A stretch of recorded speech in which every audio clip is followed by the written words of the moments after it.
శ్రీమాత్రే నమః. శ్రీ గురుభ్యో నమః.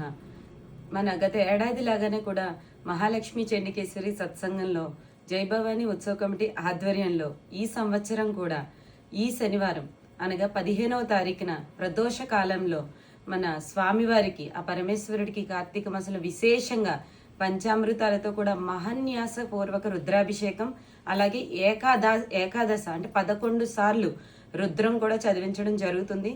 కాబట్టి ఈ కార్యక్రమంలో మనందరం కూడా పాల్గొని అందరికీ కూడా పంచామృతాలతో పాలు, పెరుగు, పళ్ళు, డ్రై ఫ్రూట్స్, బిల్వపత్రాలు ముఖ్యంగా అన్నిటితో కూడా అందరికీ అభిషేకం చేసే అవకాశం మన జైభవాని ఉత్సవ కమిటీ కల్పిస్తుంది.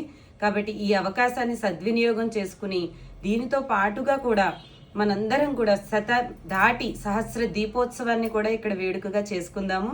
కాబట్టి అందరూ కూడా 15 శనివారం నాడు మరిచిపోకుండా సాయంత్రం ప్రదోష కాలంలో ఇక్కడికి చేరుకుందాము. దాని తర్వాత పూజ అయిన తదనంతరం అన్నప్రసాదాలు, అల్పాహారాలు కూడా ఏర్పాటు చేయడం జరిగింది. ఈ కార్యక్రమంలో ఎవరైనా ముందుకొచ్చి వాళ్ళ గోత్రనామాలు చదివించుకోవాలన్నా, అలాగే మన ఏదైనా విరాళాలు ఇవ్వాలనుకున్నా కూడా కమిటీ వారిని సంప్రదించండి. మెయిన్గా మనం ఇవన్నీ ఎందుకు చేసుకుంటున్నామంటే ఈ ప్రత్యేక తిథి ఏకాదశి రోజున ఏకాదశ రుద్రాభిషేకం.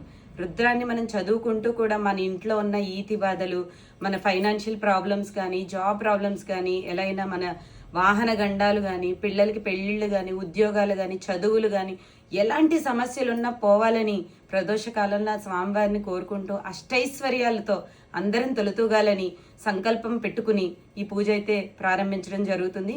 కాబట్టి అందరూ కూడా ఈ యొక్క అవకాశాన్ని వినియోగించుకోవాలని మనస్ఫూర్తిగా కోరుకుంటున్నాం. శ్రీమాత్రే నమః.